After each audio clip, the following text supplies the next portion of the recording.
मैं DElEd 4 semester के सभी छात्रों का स्वागत करता हूं।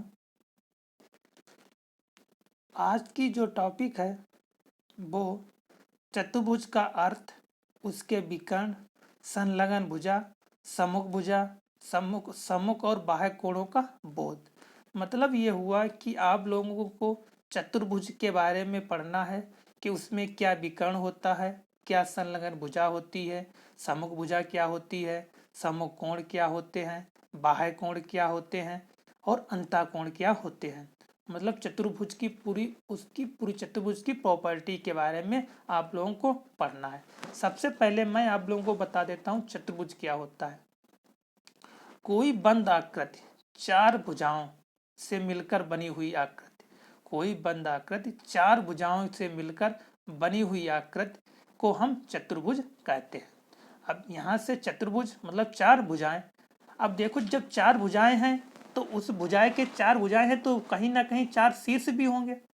भाई जब भुजाएं हैं तो उसमें शीर्ष भी होंगे। तो भुजाएं चार भुजाएं तो शीर्ष कितने होंगे? चार ही शीर्ष होंगे। उसी को हम चतुर्भुज कहते हैं। अब चतुर्भुज किस टाइप का है, ये तो उसकी प्रॉपर्टी हो सकती है। किस टाइप का है कि मेरा स्क्वायर है, रेक्टेंगल है, पैलोग्राम है, कि क्या है, ट्रेपेजियम है, क्या है, उसकी अलग अलग प्रॉपर्टीज होती हैं, उसकी अलग अलग कंडीशन होती है।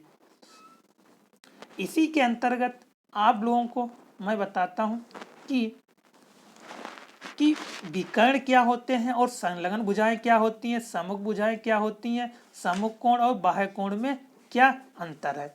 आप लोगों ने चतुर्भुज के बारे में समझ लिया कि चतुर्भुज क्या होता है। चतुर्भुज एक बंद आकृति चार भुजाओं से मिलकर जो बनी आकृति होती है उसे चतुर्भुज कहते हैं।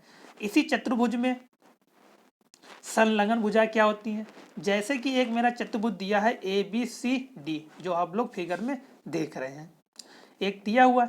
अब देखो संलग्न भुजाएं क्या होती हैं कि दो भुजाएं, चतुर्भुज की कोई दो भुजाएं आपस में इंटरसेक्ट करेंगी। भाई चतुर्भुज एक गोल आकृति बंद आकृति बनेगी, कहीं ना कहीं आपस में भुजाएं क्या करेंगी? इंटरसेक्ट करेंगी।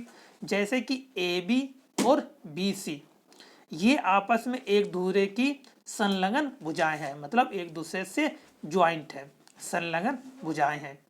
अब ये संलग्न भुजाएं जिस पॉइंट पे इंटरसेक्ट करेंगी वो मेरा पॉइंट क्या कहलाता है? वही मेरा शीर्ष कहलाता है। आप लोग जानते हैं कि चतुर्भुज कितने शीर्ष होते हैं? चार शीर्ष होते हैं। और विकर्ण क्या होता है?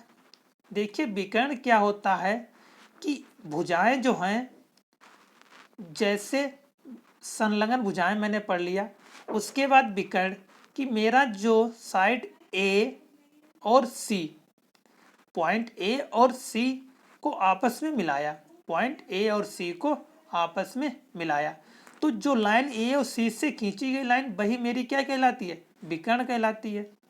और इसी में दूसरी लाइन होगी वो BD से खींची जाएगी, वो दूसरा विकर्ण। क्योंकि चतुर्भुज में सिर्फ दो ही विकर्ण होते हैं, एक तो BC से और दूसरा BD से।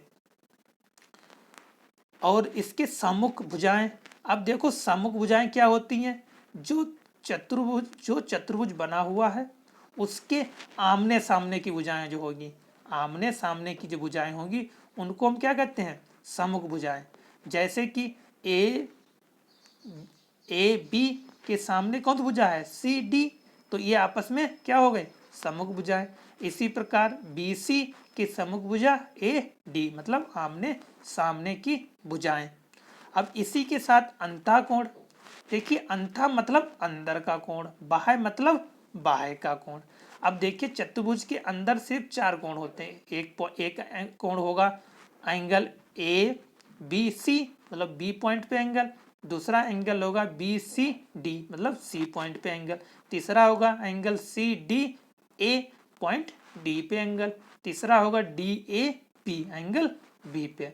तो इस हिसाब से चतुर्भुज के चार अंतःकोण होते हैं और चार बाह्य कोण। बाह्य कोण चार से ज़्यादा भी हो सकते हैं, क्योंकि देखिए मैंने बाह्य कोण में क्या होता है कि लाइन मैंने अगला एक चतुर्भुज दिया है PQRS PQRS एक चतुर्भुज दिया है। अब इसमें समभुजाएं खिंची हुई हैं, तो एक एंगल बना हुआ है TRQ, ये क्या है चतुर्भुज के बाहर, तो ये बाह्य कोण हो जाएगा। इसी प्रकार LQP ये भी बाह्य कोण है। इसी प्रकार BPQ बाह्य कोण है, BPM बाह्य कोण है, NSR बाह्य कोण है। देखो अंतः कोण तो 4 ही होते हैं, लेकिन बाह्य कोण 1 1 2 3 3 3 6 3 9 3 12 बाह्य कोण जो हैं वो 1 2 3 8 कोण, 8 बाह्य कोण 8 बाह्य कोण होंगे। अब देखो जो तुमने बाह्य कोण पढ़ लिया, अंतः कोण पढ़ लिया, भुजाएं क्या होती हैं, विकर्ण क्या होती हैं, संलग्न भुजा क्या होती है और शीर्ष क्या होता है, आप लोगों ने इनके सबके बारे में पढ़ा और सबकी मैंने आप लोगों को डिफिनीशन बताई कि अंतः कोण क्या होता है, बाह्य कोण क्या होता है, भुजाएं क्या होती हैं